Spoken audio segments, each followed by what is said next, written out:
আপনারা সকলে এই বনফুল আদিবাসী গ্রিনহার্ট কলেজ প্রাঙ্গণে সমবেত হয়েছেন আমাকে সম্বর্ধনা দেওয়ার জন্য। আমি পার্বত্য বৃক্ষ সংঘের মহাসংঘ হয়েছি। এই পদে আমাকে অভিষিক্ত করেছে।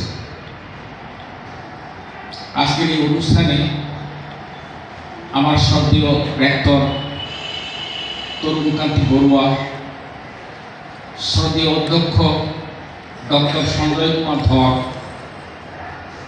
আমার তিনজন অত্যন্ত প্রিয়ভাজন সাংবাদিক, আমাদের সাংবাদিক শরীফুল আলম সুমন, বিশেষ প্রতিনিধি দৈনিক কালের তথ্য, আমার একেবারে বহু বছরের বহু যুগের দেড় যুগ হবে যার সাথে আমার রাখি বন্ধন স্থাপিত হয়েছে, তিনি হচ্ছেন আমার অত্যন্ত প্রিয় ভাজন সাংবাদিক শাহ বলবেন। আর একজন সাংবাদিক আছে রাজু আহমদ মহোদয়, তিনি টাইমস অফ বাংলাদেশের প্রতিনিধি হিসাবে এই অনুষ্ঠানে উপস্থিত আছেন। আর আমার থিয়ার মহোদয়গণ আছেন মঞ্চে উপবিষ্ট, আমার প্রিয় শ্রদ্ধেয় শিক্ষক শিক্ষিকা বৃন্দ এবং আমার প্রান্তীয় ছাত্রছাত্রী বৃন্দ। আমার এই সম্বর্ধনা অনুষ্ঠানে আপনারা যে উপস্থিত আছেন সেজন্য সকলকে কৃতজ্ঞতা জানাই, ধন্যবাদ জানাই, শুভেচ্ছা জানাই, অভিনন্দন জানাই। আসলে আমার প্রিয় ভাষণ সাংবাদিক শরীফুল আলম সুমন মহোদয় এবং আমার প্রিয় অধ্যক্ষ আমার ব্যাপারে অনেক কিছু বলেছে। আমি শিখতে চাব না। আমি আপনাদের মাঝে এসেছিলাম অনেক আগে, এই বিবৃতি হয় নাই। আমি ইউরোপীয় ইউনিয়ন এবং পার্থাস নামক এনজিওর সাথে কাজ করতাম মনোবল নিয়ে। মনোবলে আমি 37 বছর শ্রম দিয়েছি, মেধা দিয়েছি, আমার যা কিছু জীবন যৌবন ধর্মান সব মনোবলে চলে গেছে। এই মনোবল থেকে 2004 সালের 9 জুলাই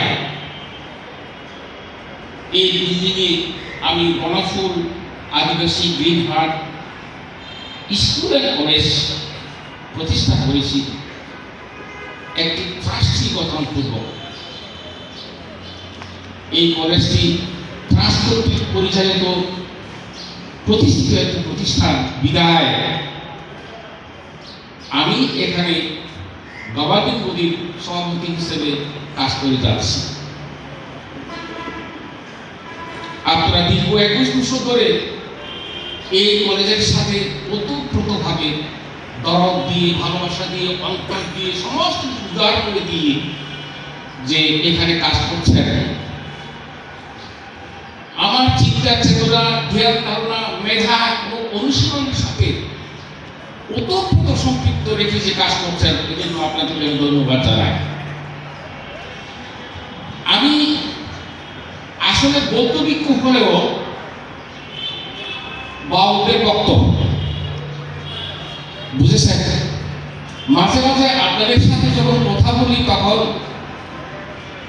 এই সবার উপরে মানুষ সত্য তাহার উপরে নাই, এটা আমাদের জাতীয় কবি নজরুল ইসলামের তার কবিতার অংশ না।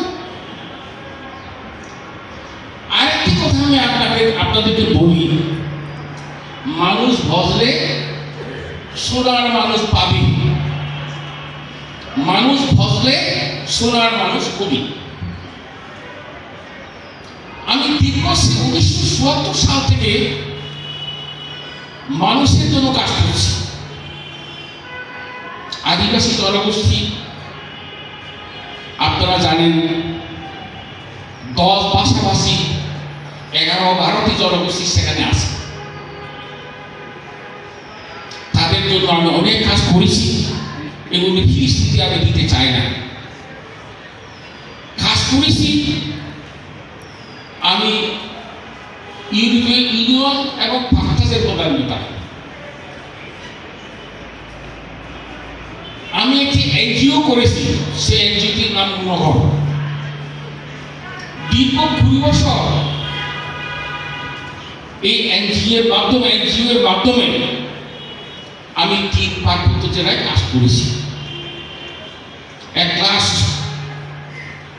1986 সালে আমার গুরু জ্ঞানশ্রী মহাতের কর্তৃক প্রতিষ্ঠিত পার্বত্য চত্বর বৌদ্ধ অনাথাশ্রমটি যখন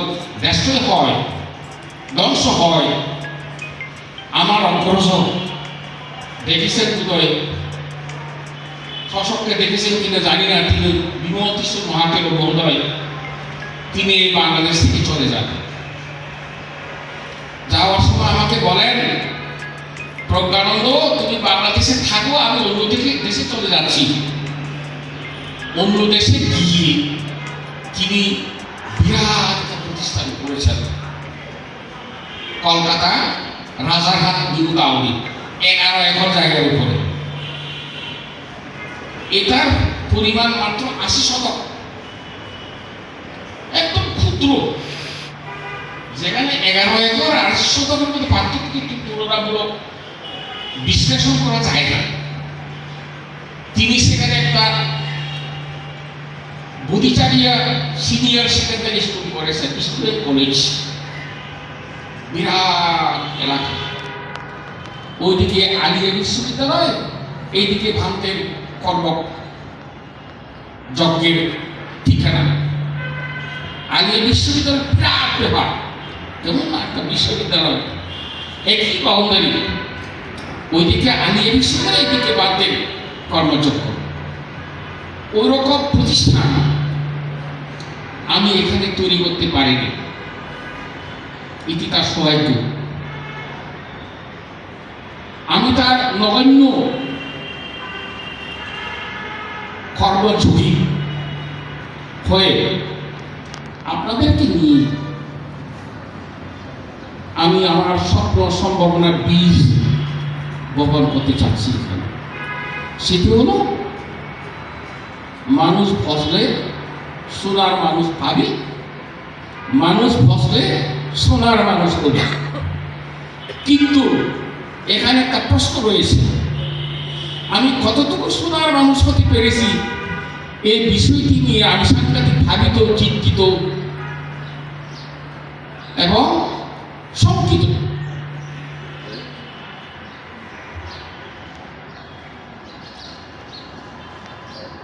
এই সংখ্যার কারণ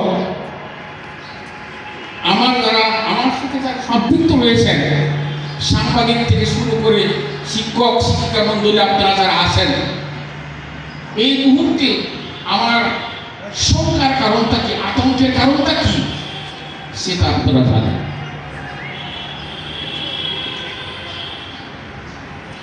আমি যদিও সাতমা জনগোষ্ঠীর একজন সন্তান, বৌদ্ধ ভিক্ষু, বুঝেছেন, কিন্তু আমি বাংলাদেশের জন্য আমি আমার জীবনকে উৎসর্গ করতে রাজি আছি। এই বাংলাদেশকে আমি ভালোবাসি, এই বাংলাদেশকে নিয়ে আমি ভাবি, চিন্তা করি। আমাদের ভাষাটা চাকমা ভাষা হলেও, যেহেতু বাংলা সাহিত্য নিয়ে চট্টগ্রাম বিশ্ববিদ্যালয় থেকে আমি বাংলা সাহিত্যে ব্যাপার করেছি, বুঝেছেন। অতএব এই বাঙালি জনগোষ্ঠী, বাংলা সাহিত্য, এই বাংলাদেশ নিয়ে আমি সাংঘাতিক চিন্তা করি, ভাবি, এই বাংলাদেশকে নিয়ে কিছু করার চেষ্টা করি। হয়তো আমার সামর্থ্য অতীব সীমিত, এই কলেজটি বনফুট আদিবাসী গ্রিন হার্ট কলেজটি হয়তো ভাবছেন আমি সভাপতি বিদায় এইসব কথা বলছি না। এই কলেজটি রক্ত সঞ্চালন প্রক্রিয়া। আপনারা কোনো মানুষকে যদি মৃত্যুর দিকে ধাবিত করতে হয়, ওই রক্ত সঞ্চালন প্রক্রিয়াটা যদি ডেস্ট্রয় করে দেওয়া হয়, সে মরে যাবে। এই কলেজটি থেকে আসে আপনাদের বোধায়তায়, আপনাদের সহযোগিতায়, আপনাদের ঐকান্তিক সহমর্মিতায় এই কলেজটি থেকে আসে। আমি চাই, আমার বয়স এখন ৭৯ বছর, যদিও সার্টিফিকেটের বয়স 1 to 52 হলো কত হয় ৭৩ বছর না, ২৬ সালে ৭৪ বছরে পা দিলাম। কিন্তু বস্তুত আমি যখন এসএসসি পরীক্ষায় ফর্ম ফিল আপ করছিলাম, আমার শ্রদ্ধেয় শিক্ষক মানবেন্দ্র নারায়ণ লার্মা, ওনারা চেনে কিনা জানি না, মানবেন্দ্র নারায়ণ লার্মা আমার শিক্ষক, দিঘিতলা উচ্চ বিদ্যালয়ের তিনি প্রধান শিক্ষক ছিলেন। এসএসসি পরীক্ষা ফর্ম ফিল আপের সময় আমি শ্রবণ ছিলাম, রক্তধারী।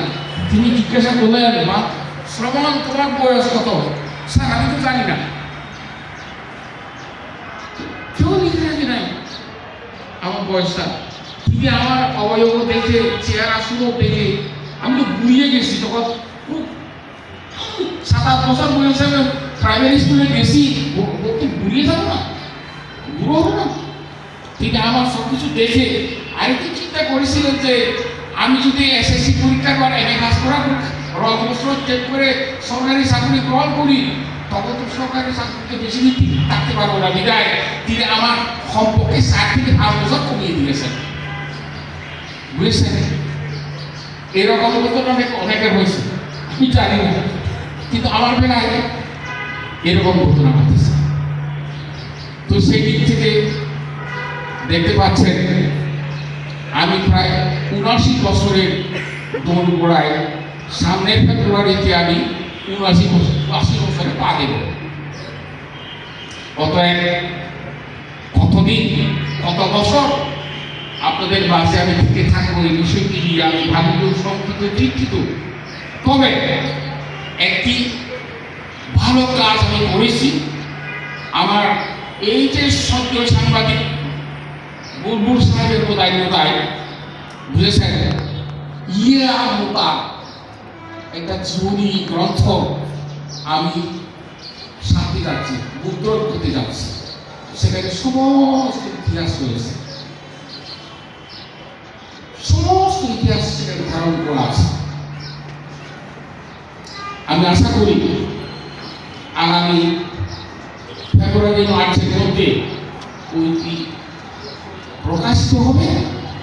তখন কমপক্ষে সাংবাদিক ডেকে এখানে বিরাট একটা করে অনুষ্ঠান করে আপনাদেরকে সকলকে দেখে ওই বইটি তাদের তুলে দেব।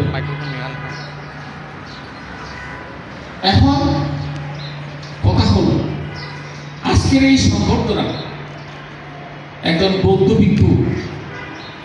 আমি যখন প্রথম এখানে এসেছি, তখন যখন নিউ মার্কেটে ঘুরতে যেতাম, তখন ভিক্ষুকেরা আমাকে আধা রাখতো। যেহেতু এটাকে শেখাই কি নাকি জিনিস, এটা আমি বুঝতে পারতো না। তো এখন দেখেন, আমি এখনো পর্যন্ত আপনাদের সম্মুখে যে দাঁড়িয়ে কথা বলছি, এবং আপনারা আমাকে শ্রদ্ধা, ভক্তিতে, বিশ্বাসের বাতাবরণে রেখে, একেবারে অন্তঃস্থলে রেখে আপনারা আমাকে এই সম্বোধনা দিচ্ছেন। এই সম্বোধনার জবাব আমি কিভাবে দেব? এটা মঙ্গলযাত্রার মতো ব্যাপার। কিভাবে দেব, কিভাবে কি বলবো? আমি সর্বশেষে খুবই বলবো, এই বনফুট আদিবাসী গ্রিন হার্ট কলেজটি দিয়ে আমরা বেঁচে থাকতে চাই। যেহেতু আজকে এই 15 তারিখ বনফুল আদিবাসী গ্রিন আর্ট কলেজের রেক্টর, অধ্যক্ষ, টিআর, সম্মানিত শিক্ষক, শিক্ষা বন্ধু এবং আমার প্রান্তীয় ছাত্রছাত্রীরা আমাকে এই সংগ্রাস হওয়ার কারণে যে সম্বর্ধনা দিচ্ছেন, এই সম্বর্ধনা আমি কতটুকু যোগ্য আমি ভাবতে পারছিলাম না। কি দিয়ে আমি ধন্যবাদ কৃতজ্ঞতা জানাব। শুধু এইটুকুই বলবো, আমাকে যদি সত্যিই ভালোবাসেন, সত্যি যদি শ্রদ্ধা করেন, সত্যি যদি বিশ্বাসের কথা বলে রাখেন, তাহলে এই কলেজটাকে নিয়ে আমি আমার গোটা জীবনটাকে অতিবাহিত করতে চাই। এই জীবনটা এখানে কাটিয়ে দিয়ে আপনাদের ভালোবাসা, দরদ, স্নেহ সবকিছু নিয়ে যদি সত্যি সরস্বতী রহিত হয়, আমি এখান থেকে আনন্দ বিহারে চলে যেতে চাই।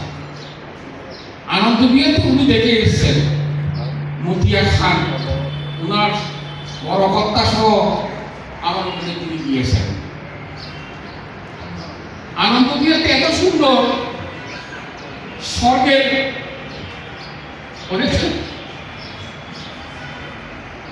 একটা বিরাট একটা ব্যাপার, খুব সুন্দর আনন্দ বিহারটি। চারিদিকে বাগান, সুন্দর বিল্ডিং সজ্জিত করা আছে। আমার ঘরে বসার এত সুন্দর ব্যবস্থা আছে না, বলার অপেক্ষা রাখে না। কিন্তু এখানে কেন রয়েছি, হয়তো ভাববেন যে শুধু টাকা পয়সার কারণে আমি এখানে আছি। কারণ ওই যে আমার স্নেহের সন্তান শক্তি আছে না, তাদের মাছ থেকে আমি কিছু আইন নিতে চাই। বুঝেছেন? ওদের মাঝে থেকে ওদেরকে যদি আমি শিক্ষায়, দীক্ষায়, গুণে, জ্ঞানে নিবন্ধিত করতে পারি, আমার জীবনকে আমি সার্থক মনে করব। আমি আগামীতে আমাদের যখন কি হবে যেন, এই যে আমি যে অ্যাক্রিডিটেশন লেটার দেবো, অভিজ্ঞান পত্র দেবো এবং ইয়ে দেবো, আমাদের যে নবীকরণ হবে না, সামনের অনুষ্ঠানে, সহশিক্ষা অনুষ্ঠানে ৮৬ জন ছাত্রছাত্রী এখান থেকে জিপিএ পায় পেয়ে ডিস্টিংশন মার্কস অর্জন করে ঢাকা বিশ্ববিদ্যালয়, রাজশাহী বিশ্ববিদ্যালয়, চট্টগ্রাম বিশ্ববিদ্যালয়, বুয়েট, মেডিকেল কলেজ, এই সমস্ত প্রতিষ্ঠানে লেখাপড়া করতেছে। তাদেরকে দেখে আমি সম্মানিত করব। পূর্বে করেছিলাম, অর্থনৈতিক দুর্দশার কারণে এটা কিছুটা স্থগিত রয়েছে। এইবারে কিন্তু সেটা আমি করব। সেখানেও আপনাদের উপস্থিতি ঐকান্তিক শ্রদ্ধা সহযোগিতা কামনা করি। এখন আমি বেশি কিছু বলবো না, আমি তো খুশি এখানে ক্র্যাশ দিয়েছেন, কিছু বই দিয়েছেন, পুষ্পস্তবক দিয়েছেন। এটা সুসরাসর আপনারা এখানে হিন্দু, মুসলিম, বৌদ্ধ, খ্রিস্টান সকলে আসেন, কেমন না? আর অনেকে বলে এই আমাদের বনফুল আদিবাসী গ্রিন আর্ট কলেজটি কি মিনি বাংলাদেশ। যারা আসে তারা আমাদের বলে এখানে হিন্দু, মুসলিম, বৌদ্ধ, খ্রিস্টান হাতে হাত মিলে, কাঁধে কাঁধ মিলে সকলে অত্যন্ত মৈত্রীপূর্ণ আবহে যারা শিক্ষক শিক্ষিকা তারা পাঠদান দিচ্ছেন, যারা ছাত্রছাত্রীরা উদ্যোগরত রয়েছে। এই যে বৈচিত্র্যের মধ্যে সৌন্দর্যের অন্বেষণ, বৈচিত্র্যের মধ্যে সৌন্দর্যের অন্বেষণ, এটা বহাল রাখতে হবে, অব্যাহত রাখতে হবে। আমরা বৈচিত্র্যের পূজারী, কেমন না? অতএব আমি খুব লম্বা বক্তব্য রাখলাম। আমি আমার সাংবাদিক বন্ধু যারা 3 জন এসেছেন তাদেরকে আমি ধন্যবাদ জানাই, কৃতজ্ঞতা জানাই, শুভেচ্ছা জানাই। ধৈর্য ধরে আমার বক্তব্য যে তারা শুনছেন এই জন্য ধন্যবাদ জানাই। এবং আমার প্রিয় শিক্ষক শিক্ষিকা, রেক্টর থেকে শুরু করে, অধ্যক্ষ থেকে শুরু করে, আমার একেবারে তা বড় শিক্ষক শিক্ষিকা যেখানে উপস্থিত আছেন সম্মুখী এবং আমার পেছনে রয়েছেন আমার ছাত্রছাত্রীরা, সকলকে আমার বিপুল জীবনের শুভেচ্ছা, ভালোবাসা, দরদ, স্নেহ উজাড় করে দিয়ে আমার বক্তব্য সকলেই শান্তিতে থাকুন, স্বস্তিতে থাকুন।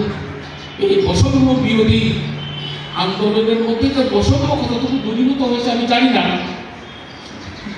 না হলেও আমরা সকলে মিলে বৈষম্যকে দূরীভূত করার জন্য ঐক্যবদ্ধ প্রচেষ্টা চালানো, এই অঙ্গীকারাবদ্ধ হয়ে সকলকে ধন্যবাদ জানিয়ে আমার বক্তব্য এখানে শেষ করলাম। ধন্যবাদ।